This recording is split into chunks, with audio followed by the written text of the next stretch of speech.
Hello everyone and welcome back to another video on our channel Immortal News. Today we'll be presenting a list of famous celebrities who have passed away, with announcements of their passing made in the last 24 hours. As always, we have special tributes in our Today's Top Headlines section. Before we proceed, we kindly ask for your support by giving this video a thumbs up. Let's begin. Thank you. Number 8. Denny Lane, a musical trailblazer with Wings and the Moody Blues. Denny Lane, born Brian Frederick Hines, an iconic figure in the rock music world and co-founder of the Moody Blues and Wings, passed away on December 5th, at the age of 79. He leaves behind a legacy that spans 6 decades in the music industry. His passing was announced by his wife, Elizabeth Mele, on his official social media pages, marking the end of an era for a musician known for his versatility and influential role in 2 major rock bands. Born on October 29, 1944, in Tyseley, Birmingham, England, Lane was a self-taught musician, inspired by the gypsy jazz of Django Reinhardt. He began his professional journey with Denny Lane and the Diplomats, including Future Move and Electric Light Orchestra drummer Bev Bevan. Lane's early career saw him as a leading figure in the Moody Blues, contributing to their first big hit, Go Now, and a series of successful tracks from 1964 to 1966. In 1971, Lane's career took a significant turn when he joined Paul McCartney to form Wings, contributing to the band's success for a decade. He was instrumental in the creation of hits like Mull of Kintyre, and his influence extended to several of Wings' acclaimed albums, including Band on the Run and London Town. Aside from his group endeavors, Lane's solo career was marked by albums like Lane and Holidays. His talent extended beyond performance to songwriting, collaborating with McCartney on numerous songs.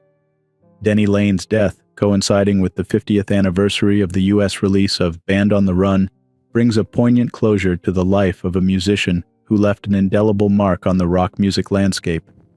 Tribute to Denny Lane.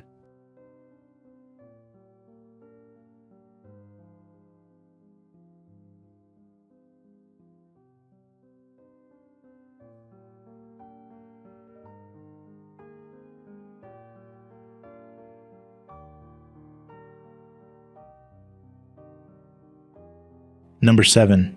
Rosemary Smith, a pioneering force in rally driving.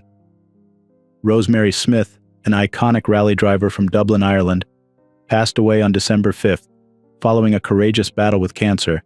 A trailblazer in the world of motorsports, Smith's remarkable journey from a dress designer to a celebrated rally champion spanned several decades, breaking barriers in a sport traditionally dominated by men. Smith's foray into rally driving began as a co-driver, but she soon transitioned to the driver's seat, where she truly excelled. Her skill and determination caught the attention of the Roots Group's competition department, leading to a prolific career marked by significant milestones.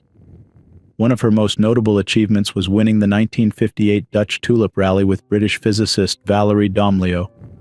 Competing against a field of 159 cars from 16 countries, Smith and Domleo's victory in a factory-entered Hillman Imp was a testament to their exceptional driving prowess. Smith continued to make history in the world of rally driving. In 1964, she clinched the Ladies' Prize at the Circuit of Ireland Rally in a Sunbeam Rapier. The following year she achieved an outright win in the Tulip Rally, once again showcasing her remarkable talent. Her success didn't stop there. She also triumphed in the 1969 Cork 20 Rally and claimed multiple victories in prestigious events like the Scottish Rally, Alpine Rally, and Acropolis Rally. Her career wasn't without controversy. In 1966, Smith was disqualified from the Monte Carlo Rally after winning the Coupe des Dames, a decision that sparked widespread debate. Despite this setback, Smith's spirit remained unbroken. Rosemary Smith's legacy is not just in her victories, but in her role as a pioneer for women in motorsports. Her life was a testament to breaking barriers and inspiring future generations. Tribute to Rosemary Smith.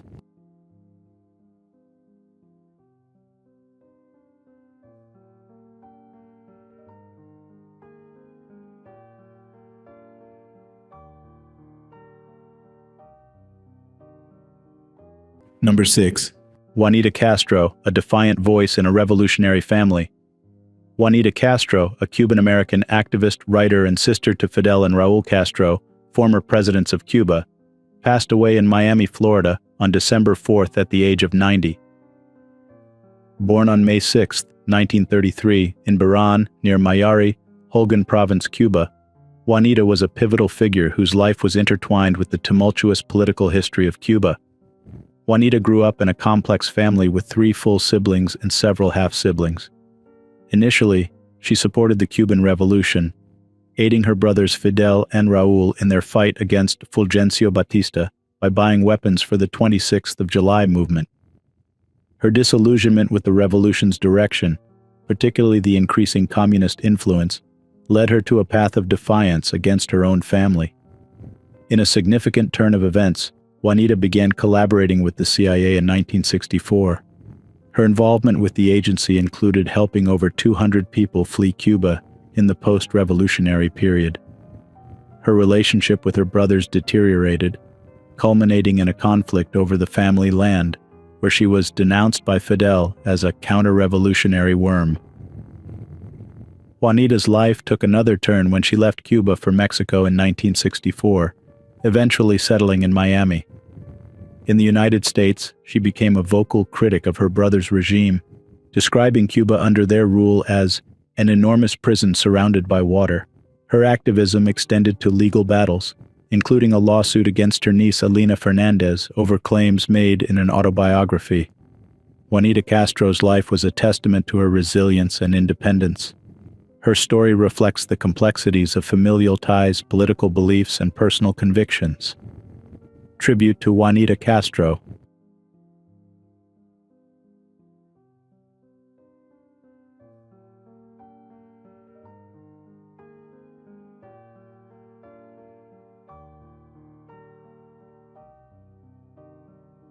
Number 5. Edwin Yoder, a Pulitzer Laureate's legacy in journalism. Edwin Yoder, an esteemed journalist and Pulitzer Prize winner, passed away on November 30th at a retirement community in Chapel Hill, North Carolina, at the age of 89. His daughter, Ann D. Yoder, confirmed his passing. Yoder's career, marked by an elegant and insightful approach to editorial writing, left a significant imprint on American journalism. Born and raised with a keen interest in the power of the written word, Yoder's journey in journalism was distinguished by his tenure at the Washington Star, where he won the Pulitzer Prize in 1979. His editorials were not only informative, but also reflected a deep erudition, setting a high standard for opinion journalism. Following the closure of the Washington Star, Yoder continued to influence public discourse through his syndicated column for the Washington Post Writers Group. His writings, characterized by stylistic finesse and profound analysis, continued to engage and educate readers across the nation. Yoder's contributions to journalism went beyond his Pulitzer recognition. He was known for his ability to dissect complex issues with clarity and depth, making him a respected figure among peers and readers alike. His editorials and columns often delved into pressing social, political, and ethical issues, reflecting his commitment to informed and responsible journalism. His legacy in the field is not just in the words he penned, but also in the generations of journalists he inspired. Yoder's approach to editorial writing, balancing fact with thoughtful commentary, remains a gold standard in the industry. Edwin M. Yoder Jr.'s passing leaves a void in the world of journalism, but his impact will continue to resonate through the principles of integrity, intelligence, and insight that he championed throughout his career. Tribute to Edwin Yoder.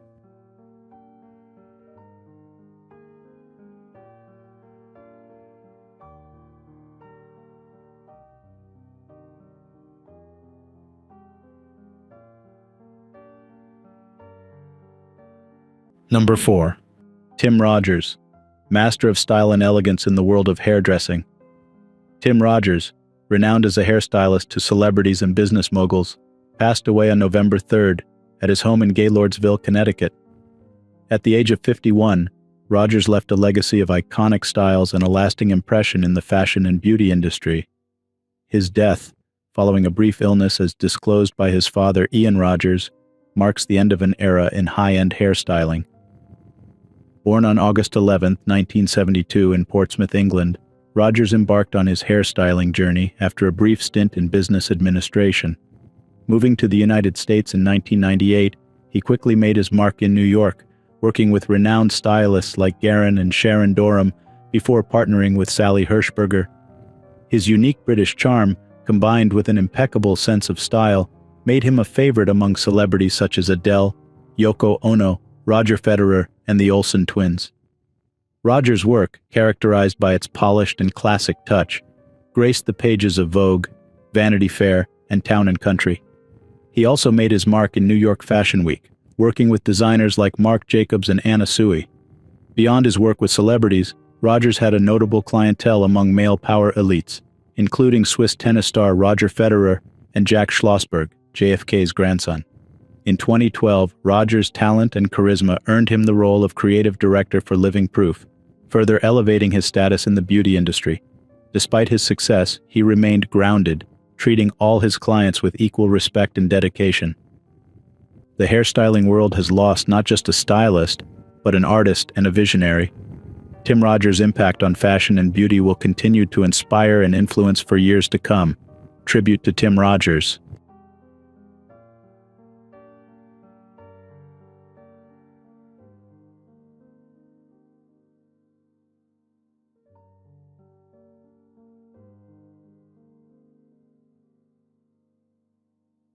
Number 3. Ross McLaren, a cinematic visionary and inspirational mentor. Ross McLaren, a celebrated figure in the world of experimental filmmaking and visual arts education, passed away in Brooklyn, New York, on November 28 at the age of 69, following a stroke he suffered in July. As a revered artist in residence at Fordham University, McLaren was known for his innovative teaching style and his impactful contributions to film and media production. His career was marked by distinguished teaching roles at various institutions, including Cooper Union and Pratt Institute. His work, celebrated for its abstract, playful, and ironic nature, was featured in renowned venues like MoMA in New York City and the British Film Institute, South Bank in London. A pioneer in his field, McLaren founded the Funnel Film Theatre in Toronto, a vital center for experimental film in Canada during the 70s and 80s. McLaren's teaching approach at Fordham was far from conventional. He encouraged students to challenge norms and think creatively, often extending his mentorship beyond the classroom. His colleague, Stephen Apicella Hitchcock, described him as a charming resident contrarian with a devil-may-care demeanor. Underneath his outward persona was a mushy, soft sweetheart, a thoughtful, warm, and loyal friend who embodied the principle of cura personalis, care for the entire person. McLaren's legacy is not only in the films he created or the awards he garnered, including the Millennium Achievement Award, but also in the lives he touched through his teaching and mentorship. His influence extended beyond the art world, as he enjoyed simpler pleasures like growing plants on his rooftop and spending time with his 2 turtles in Williamsburg, Brooklyn. Tribute to Ross McLaren.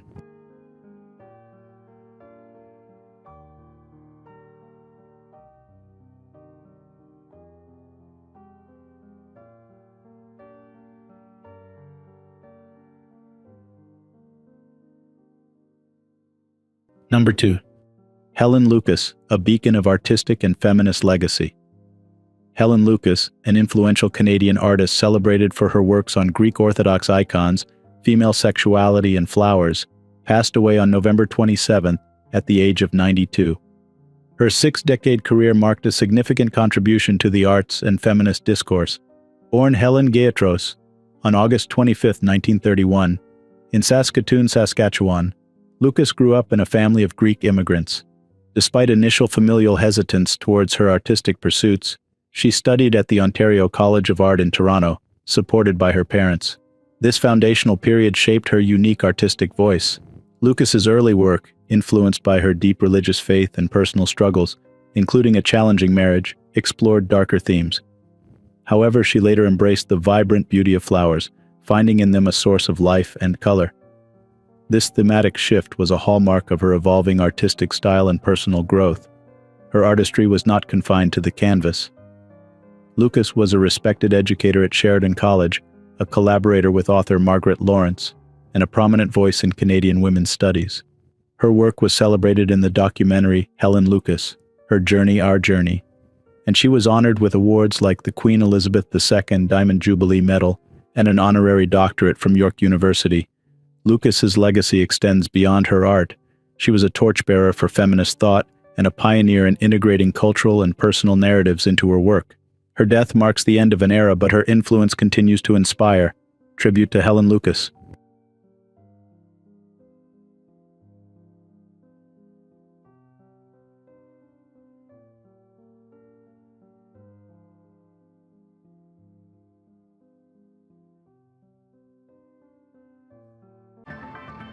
Today's top headlines. News 1. Sophie Anderson, a well-known adult film actress, has tragically passed away at the age of 36, just 2 weeks following the death of her boyfriend, Oliver Spedding. Spedding, a former Crystal Palace soccer player who later transitioned into adult films, also passed away recently at the age of 34. Anderson was known for her prolific career in the adult film industry and her candid openness about her experiences. Rebecca Moore, also an actress in the industry, confirmed Anderson's passing. In her statement, Moore, whose real name is Rebecca Jones, expressed deep sorrow and cherished the memories they shared. Anderson had faced serious health challenges last year, suffering from a severe infection related to her breast implants. Oliver Spedding's life took a dramatic turn after his soccer career and time in prison. He then entered the adult film industry, where he met Anderson. The news of Anderson's passing has sent ripples through the adult film community, remembering her as a vibrant and memorable figure in the industry. News 2. The community in Ireland is grieving the unexpected loss of Matthew McGuigan, 24, a talented Gaelic football player who died suddenly just 2 days after relocating to Australia with his girlfriend Clodagh Corr. A candlelight vigil was held in Gordacladdy, County Tyrone, to remember McGuigan, and efforts are underway to repatriate his body to Ireland. McGuigan, known for his outstanding athletic skills, had played for Tyrone and recently joined the Sydney club Cormac McAnallans. His passing has deeply affected both his family and the wider sports community. Tributes poured in, highlighting his impact as a player and a cherished member of the community. His brother Dara and the Tyrone Gaelic Athletic Association, along with the local soccer club Cookstown Olympic, have expressed their profound loss. McGuigan's death has left a significant void in the hearts of those who knew him, both in Ireland and in his new home in Australia. News 3. Celebrated Broadway actress Sheila Smith passed away at the age of 90 on November 30th. Her impressive career was marked by notable achievements, including serving as the standby for Angela Lansbury and B. Arthur in the original production of Mame. Smith made her Broadway debut in 1963 in Hot Spot and later gained acclaim for stepping in for Lansbury and Arthur in Mame, earning her the Theatre World Award. Smith's versatility shone as she performed in Stephen Sondheim's Follies and stood by for Jane Russell and Company, remarkably appearing in 2 Sondheim musicals on the same evening. Her career spanned various roles, including originating Sweet Sue and Sugar, and appearing in productions like 42nd Street, The 5 O'Clock Girl, and the 1993 revival of Showboat. Beyond Broadway, Smith's talents were showcased in national tours and notable Chicago premieres. She also appeared in off-Broadway productions, with her role in Taking My Turn being filmed for PBS. In honor of Smith's legacy, her family requests donations to the Entertainment Community Fund in lieu of a public service. News 4. Brazilian Entertainment mourns the loss of Gil Brother, an actor, humorist, dancer, and YouTuber who passed away at 66 on December 3rd. Gil Brother rose to fame with his unique comedic style in the comedy troupe Hermes and Renato from 2002 to 2008. Known for his acerbic humor and vibrant personality, he had a challenging upbringing, initially selling sweets in the streets and later performing as a dancer in public spaces. His stint with Hermes and Renato was marked by memorable characters and sketches, but he left the troupe citing creative and financial disagreements. Gil later transitioned to YouTube, creating his own channel with the support of his family, and even ventured into film, making his debut in the parody film Copa de Elite. In his later years, Gil faced health challenges, including a stroke and a cancer diagnosis. His life and career, marked by resilience and humor, left a significant impact on Brazilian culture. News 5. An Austin ISD police officer was shot near Northeast Early College High School in Austin, Texas, sparking a lockdown and a citywide search for the gunman. The incident occurred just before 11 a.m. on Tuesday near the school, located off Berkman Road and East Highway 290. The school was swiftly placed under lockdown at 11:16 a.m., with the Austin ISD Police Department confirming the campus's safety. The officer, shot in the leg near Nelson Field across from the high school, is in stable condition at a local hospital. Authorities have cordoned off the area around the school and are conducting an aerial search for the suspect. The Austin Police Department, Austin Travis County EMS, and the Austin ISD Department are responding to the scene. News 6. The football world is mourning the loss of Martin Patching, a former midfielder for Wolves and Watford, who passed away at the age of 65. Patching, also the father of Luton Town striker Cauley Woodrow, was a key player in the Wolves squad that won the old Second Division and reached an FA Cup semi-final in 1978. Patching joined Watford in 1979, significantly contributing to the team's success, including finishing as runners-up in Division 1 in the 1982-83 season. His football journey also included a loan spell at Northampton and a stint in non-league football after leaving the professional leagues. Remembered fondly by his former teammates for his quiet, unassuming nature and hard-working attitude, Patching's legacy extends beyond the pitch. He also ran a pub in Hertfordshire and continued to play locally post-retirement. News 7. James Yu, a 56-year-old resident of Arlington, Virginia, is presumed dead after his home exploded during a police search warrant execution. Arlington County Police Chief Andy Penn confirmed the discovery of human remains at the site, with the cause and manner of death pending identification by the chief medical examiner. The explosion, which destroyed Yu's home, occurred as law enforcement attempted to contact him inside. Prior to the blast, Yu allegedly fired a flare gun from his residence more than 30 times. The situation escalated as officers tried to execute a search warrant, with Yu reportedly firing rounds inside the house. The explosion took place around 8:25 p.m., severely damaging the structure and prompting the evacuation of nearby residences. Authorities, including the FBI, are investigating the explosion and Yu's concerning social media posts filled with conspiracy theories. There were no serious injuries reported among officers, other public safety officials, or community members. Number 1. Hel Visser, a trailblazer in Masters running. Hel Visser, a revered icon in Canadian Masters running, passed away on November 30th at the age of 89. Born in 1934 in Hilversum, Netherlands, Visser moved to Canada in her youth and became a significant figure in Alberta's running community. Her demise in Calgary marks the end of a remarkable journey in Masters athletics. Visser's running career blossomed later in life, after her children embarked on their educational pursuits. It was then that she discovered her passion for running, an activity that soon turned into a series of incredible achievements. Throughout her career, Visser set 11 Canadian Masters records and 3 World Masters records in the woman 80-plus category in distances ranging from 800 meters to 3,000 meters, both indoor and outdoor. These records stand testament to her unparalleled endurance and skill. She was a frequent participant in provincial, national, and world championships, where she continued to break barriers and set new standards. Apart from her athletic prowess, Visser was a fervent advocate for the sport. She was instrumental in organizing running clinics and played a key role in advocating for the construction of an indoor track and field house in Calgary. Her efforts earned her multiple recognitions as Athletics Alberta Masters Athlete of the Year and an induction into the Canadian Masters Athletics Hall of Fame in 2010. Visser inspired countless runners with her dedication and love for the sport. Her legacy extends beyond her records to her contributions to the running community, emphasizing the importance of continuous learning and improvement. Tribute to Hel Visser.